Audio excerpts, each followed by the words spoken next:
Hi అండి, అందరు ఎలా ఉన్నారు? నేనైతే చాలా అంటే చాలా బాగున్నాను. ఆదివారం గంధమావాస్య కదండి, ఆ రోజు అనకాపల్లి నూకాలమ్మ గుడికి అయితే వచ్చాం. మా ఫ్యామిలీ మెంబర్స్ మొత్తం వచ్చాం. మేము ఏ గుడికైనా ఏ పండుగైనా ఫ్యామిలీ అంతా కలిసి అయితే చేసుకుంటాం. ప్రజెంట్ ఇంకా కొత్త గుడి అయితే ఓపెన్ అవ్వలేదండి, నెక్స్ట్ ఇయర్లో అయితే ఓపెన్ అవుతుందని చెప్పేసి అంటున్నారు. మా బావగారు చూడండి మేకను పట్టుకున్నారు, హాయ్ చెప్తున్నారు. అసలు లోపలికి వెళ్ళటానికి కూడా ఖాళీ లేదండి, మేము బయటే ఉండిపోయాము. నన్ను హాయ్ చెప్పమంటున్నారు. ప్లేట్లో కొబ్బరికాయలు, బ్యాగు, అసలు చేతులు కూడా ఖాళీ లేవు.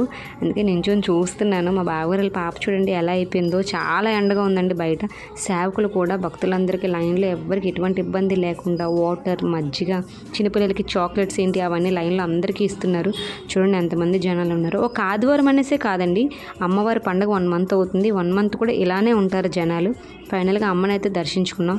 మేము ఎప్పుడు వచ్చినా సరే ఇవే పాకలు అయితే మేము తీసుకుంటామండి, ఇవే పాకలు అయితే ఉంటాము. మార్నింగ్ నుంచి ఈవినింగ్ వరకు ఇక్కడే వంట చేసుకొని తిని ఈవినింగ్ వరకు ఫ్యామిలీ అంతా టైం స్పెండ్ చేస్తాం. మా పెద్దమ్మ అయితే బూర్లు అయితే చేస్తుంది వేడివేడిగా. ఇలా ఫ్యామిలీ అంతా ఒక దగ్గర కూర్చొని సరదాగా మాట్లాడుకుంటే ఆ థ్రిల్లే వేరు కదండి. ఈలోగా మా అల్లుడు పడుకున్నాడు. వాడి కోసం అని చెప్పేసి మా బావగారు ఉయ్యాలు అయితే కడుతున్నారు. వాళ్ళు ఉయ్యాలు కట్టేసరికి వాళ్ళు లేచిపోయాడు పాపం. మా మామయ్య అయితే అందరికీ చక్కగా భోజనం అయితే వడ్డిస్తున్నాడు.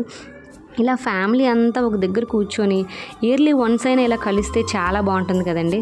మేము ఇయర్లీ వన్స్ కాదు, ఎప్పుడు కలుస్తూనే ఉంటాం. నా వీడియో నచ్చినట్టయితే లైక్ చేయండి. Thank you for watching.